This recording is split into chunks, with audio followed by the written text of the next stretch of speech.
Papalag daw ang Pilipinas oras sa tangkay ng China na sakupin at gawing artificial island ng Scarborough Shoal o Bajo de Masinloc na bahagi ng teritoryo ng Pilipinas. What keeps us awake at night, of course, is the prospect of China turning the shoal into a artificial island or militarizing it. That is going to be very troubling. The legal status of Scarborough Shoal as part of Philippine territory is clear. Therefore, that is a red line for the Philippines. We will not be deterred in asserting our rights and jurisdiction in Bajo de Masinloc.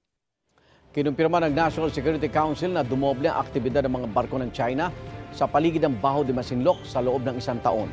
Batay yan sa mga larawang ibinahagi ng Sea Light Initiative na inorganisa ng Strat-based ADR.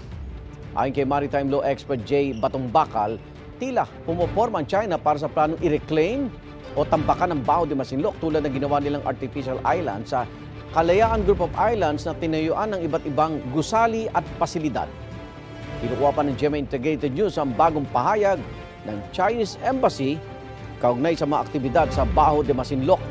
Dati na sinasabi ng Chinese government na sila ang may karapatan at jurisdiction sa Bajo de Masinloc.